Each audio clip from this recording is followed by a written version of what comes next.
Мындай нерсени уккан соң биз дагы Ак жол айылына окуяны жеринен таанышып келүү үчүн барганбыз. Чакырылбаган коноктордой эле ал жердин жетекчиси жана эшек союучулар жакшы күтүп алган жок. Болгону алдыбыздан утурлай чыккан мырза сыйыңар менен кетип калгыла деп узаткан суроолорубузга жооп берүүдөн баш тартты. Я понимаю, здесь все законно, все легально, все документы имеются. Из-за этого так бы нас всех повязали бы, сам же понимаешь. Хорошо? Я Юруслан Тойчубеков дегендин немеси ушак. Юруслан депутат. Мен действительно көргөн жокмун, калп болбосун. Мен да 60ка келип калган айым. Бирок союлуп атып, суралып атат деп, ушу кошуналардын баары чогулдуп атат. Сасеттерби кандай кылышып атат, аны мен билбейм. Мен өзүм жумушум менен эле Сиз биякта эмне болобуз? Биякта мен бука кармайм. Бука кармайсыз, А биякта эшектер баглабы чындап эле? Билбейм, эшектери бар, бирок кандай экенин түшүнбөйм мен. Көпчүлүктүн кыжырын келтирген окуядан соң эшек союп иштеп жаткан Кайтал ачык акционердик коомунун башчысы Алмаз Такырбашев өзүнүн юристи жана кеңешчилери менен маалымат жыйынын өткөрдү. Анын айтымында союлган эшектердин эттери Гонконгдогу зоопаркка жөнөтүлөт жана тиешелүү бардык нормаларга жооп берет. Мындан сырткары эшек союучу жайга мыйзамсыз кирген журналисттерди сот жообуна тартуу үчүн ишкана арыз жазганын кошумчалады. Ушу акционерный обществонун башчысы болуп айткым келип жатат. Биздин фирма 2006 жылдан бери действует по всем законам. 2500 туша бир партиясына биз заключили контракт. Есть документы. Бүгүнкү күнү 605 туша союлду в упакованном виде, замороженном виде, хранится в холодильниках. Бүгүнкү күнү эшектин эти биздин чайхана, кафелерге болгон общественный тармактарга тарап атат деп айтып атышат. Бул калп. Мы догадываемся, кто может стоять за этим, да? Может быть, кто-то хочет отобрать это дело у нас. На сегодняшний день это хороший бизнес, потому что я всем заявляю, что шкура, сбой, мясо все вывозится за пределом Кыргызской республики. Сардарбей хочет сказать, что он никого здесь, ни с кем не знаком здесь, и он хочет сказать, что было ли зафиксировано хотя бы в одной кафешке факт именно мяса ослов. Он никого здесь не знает, он приехал сюда совсем недавно, ни с кем не знаком, нету связей даже у него. 20 январдан баштап биз союла баштадык. Мен исполнителем, заказчик. Мен алып келем, союм, предоставлять на условия контракта. 2006 жылдан бери наша компания существует. Задали вопрос. Давно вы существуете? 2006 жылдан бери наша компания существует. Ага чейинки сельскохозяйственная, переработка сельскохозяйственных промышленных продуктов получается. Текстильной промышленности. Союлган эшектер Чуйский регионунан келбейт, бүт Южный регионунан келет. Справканын негизинде, айыл өкмөттүн спецстолунун ветеринардын справканын негизинде мага ошактын адамдары жеткирип берет. Бүгүнкү күнү мен 15-20 рабочий место түстүм. Өзүмдүн курьерлерим бар, доставлять этип берип турган справканын негизинде. Канча сомдон аласыздар? 2000 сомдон бир эшектин баасы бүгүнкү күнү. Мусулманбыз да. Общество болгондон кийин резонанс кылгыбыз келген жок өзүбүз. Бирок бүт правоохранительный органы предупреждать эттик, глава айыл өкмөткө обращаться эттик, ветеринарга обращаться эттик, жада калса молдолорго, муфтиятка обращаться эттик. Биз кайрылганда мындай деп кайрылдык: мусулман өлкөлөрүндө ушул ишти ушундай бизнес менен иш кылса болобу деген вопрос болду да. Анан кийин ушундай иностранный чет өлкөдөн бизге киши келди. Ошол киши бизге ушундай иш предлагать этет. Бүгүнкү күнү 1 миллион 800 долларга бул контракт түзүлгөн. Бул аябай жакшы бизнес. Анан кийин биз ошону кайрылганда алар айтты: зоопарктарга, жырткычтарга кетилсе, иштесе болот. Бирок башка өлкөгө, мусулман өлкөлөрүнө таратсаңар бул болбойт деди, шарият боюнча. Биздин компаниябызда 10дон ашык киши иштейт бүгүнкү күнү. Анан кечеки баягы репортажда качып бараткан аялдар тууралуу айткым келип жатат. Ушуга чейинки биринчи күнү правоохранительный органдар алып кетип, всех моих работников саат кечки 10да келип алып кетип, саат 3:30-4 чейин роводдо кармашкан, без всякого основания. кечеки ошо 9-числодан баштап кечеки күнгө чейин бир да жакшы отношение болгон эмес менин работниктериме. Кече күнү уже айла жогунан работниктерим качышка туура келген. Кайра келип кармап кетишпесин деп. Маалымат жыйында союлган эшек эттери көздөгөн өлкөгө экспорттоло элек. Даярдалган эшек эттери учурда чоң муздаткычтарда сакталып жатканы маалым болду. Азыр биз союлган эшектердин эти сакталган жайга келдик. Бул жакта атайын муздак бөлмө. Учурда бул муздак бөлмөдө 300дөй эшектин эти сакталып жатыптыр. Өзүңүздөр көргөндөй, мындай ар бир эшекти атайын тигилген капка салышыптыр. Мындай бөлмөдөн бул жерде жалгыз эле эмес, дагы 300 эшектин эти башка ушундай муздак бөлмөдө сакталып туруптур. Кыргыз СССРнин Илимдер академиясынын биохимия жана физиология институтунун эксперимент жүргүзүлүүчү мекемесинин короосунда жайгашкан чоң муздаткычтын айланасынын баары кан, жагымсыз жыт уруп турду. Мындан тышкары короодо ар кайсы жерде жаткан үй жаныбарынын тезектерин да көрүүгө болот.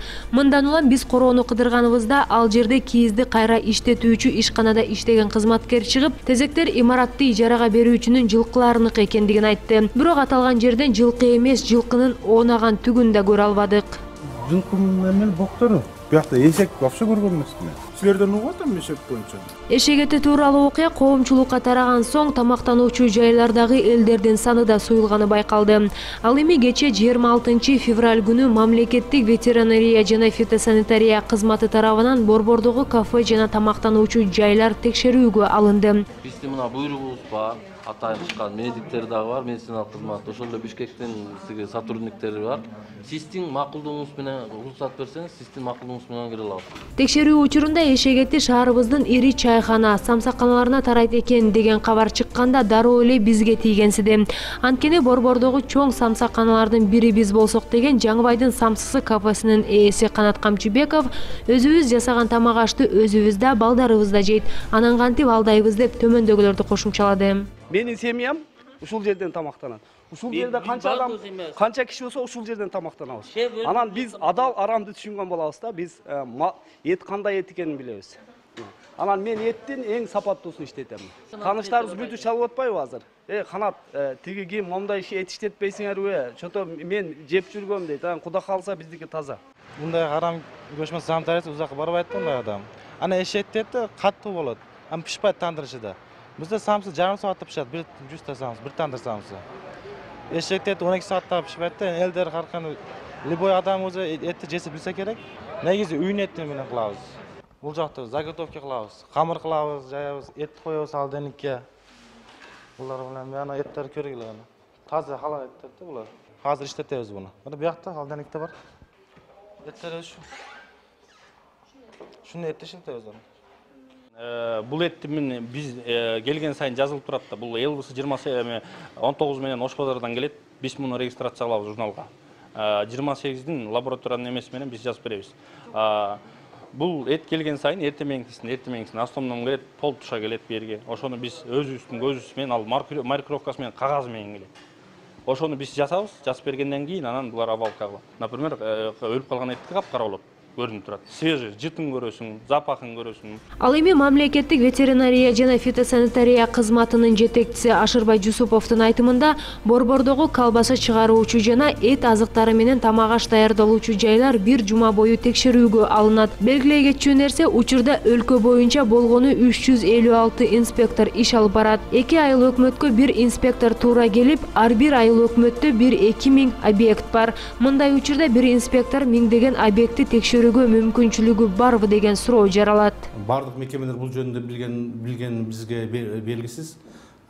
Биз дагы бул кишилердин ошол жерде ошол белгисиз себептер менен эшектерди союп атканы бизге белгисиз эмес болгон. Бизге анда заявка да түшкөн эмес. Биздин эмес, ошол жердеги айыл өкмөтүнүн ат баш айыл өкмөтүндө дагы катуудо жок. Биз иштерди улантып атабыз.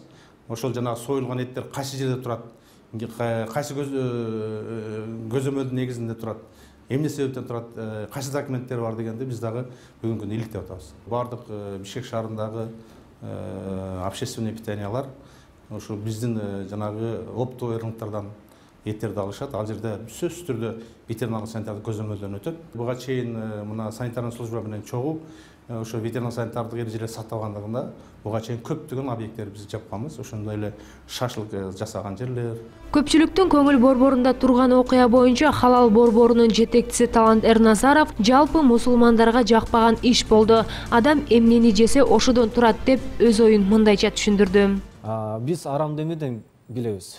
Арамды биз эки нерседен билебиз. Биринчиси Куран, экинчиси сүннөт. Пайгамбар саллаллаху айткан акыл насааттары, сунуштары бизде тыйган нерселери. Аллахтын аты менен союлбаган жандыктарды Аллах Таала арам кылды. Анан Пайгамбар саллаллаху эшектин этини үй жаныбарлардан итти, мышыкты тыйды. Жоксам ал иште барбагыла деп чакырды. Мунун себептерини мисалы үчүн жалпы жонунан бир алсак, мисалы үчүн чочкону биз изилдеп келгенде илим зыяндуулугун пайда кылып жатат, туурабы? Аныктап жатат. Зыян экен денеге. Биз арамды медицина айткандыгынан эмес, Аллах Таала кайтарган үчүн. Жана Пайгамбар саллаллаху тыйган үчүн ошону арам деп билебиз жана аны жебейбиз. Аны деген илим кийин аныкташы мүмкүн. Тояктыгына байланыштуу да бир маселе бар. Мисалы, үй жаныбактардан эшек атта кирип кетет. Эшекти Пайгамбар саллаллаху тыйды. Ал эми ат маселесиде ал учурда ат менен жортул жасашкан, согушкан. Атка муктаж болгон. Бизге азыр танкалар кандай актуалдуулугун жаратса, ошондой эле. Бирок ал ошо актуалдуулук жок. Ошол эле учурда согуш убагында баягы жарадар болгон, буту сынган аттарды сахабалар жешкен да. Анда Пайгамбар чыккан эмес. Ошол негизинде алымдар ошол себептен улам атты адал деп эсептелинет. Анан ушул атты, мисалы үчүн Абу Ханифа мазхабында бул уруксат берилген жаныктарга кирет. Эгерде бул нерсени билип туруп жеген болсо, бул арам болот. Эгерде билбей жеп алган болсо күнөө болбойт, бирок Пайгамбар саллаллаху хадисинде келет, эгерде денеңерге зарачалык арам нерсе кирсе, 40 күн дуаңа кабыл болбойт деп жатат да. Ошондон улам ушул Пайгамбардын хадисиндагы азыркы жакынкы жылдары илим ушуну аныктап жатат. Адам жеген заты ар бир клетка кайсыл жаныкта болбосун 40 күн сакталат экен, кайсыл гана жерде турбасын. Мунун бардыгы биздин коомумуздагы тамак ашка болгон кайдыгерликтен келип чыкты. Биз мына ишмердүүлүгүбүз 2 жыл болду. 2 жыл, 3-чү жылы башталып жатат. Биз чыркырап, кыйкырып айтып жүргөнбүз. Урматтуу туугандар, мусулмандуу бир туугандар, тамагыбызды кайдыгер карабайлы. Саясаттан алдың, башка маселелерден алдың. Эң кооптуу нерсе бул тамак аш. Адам эмнени жесе ошодон турат. Биздин азыркы кыргыздын жигиттери, мусулман деген жигиттери малды туура сойгонду билбейт. Биз аранган ушул 2 жылда бардык касапканаларда айланып, үйрөтүп, аларга бисмиллах, Аллаху акбар деп сойгонду арангана жетишкирдик. Мал сойгондо, мал бири-бирин көргөндө малдын коркуу, стресс пайда болот да. Канында, денесинде адреналин, норадреналин канга бөлүп чыгат. Коркуу сезим пайда болуп жатат. Ошондуктан ал кан союлганда булчуңдары калкалып чыкпай калат. Ошо канды уу да, ал адам жегенде ошол уулуу заттар адамга барып, жанагы стресске алып келет. Ал жаштарыбыз. Азыр жаштарыбыз стресс, необоснованный стрессте да. Бир сөз жакпайт, 2 сөз көп, 3 сөз ашыкча, анын өзүн өзү асып салат же өзүн зыргытып жүгүрөт. Ушун баардыгы келип тамак ашка байланат. Биз иликтеп жүрөбүз. Ар бир забойн цехте кандай сөйлөп атат. Балдары сойгонду билбейт. Полный антисанитария. Коомчулукту дүрбөлөңгө салган окуя боюнча учурда кылмыш иши козголо элек. Бул тууралуу экономикалык кылмыштарга каршы күрөшүү кызматынан билдирип, толук маалыматтуу болсо иш менен кенен таанышып бүткөндөн соң гана бере алышаарын кошумчалашты.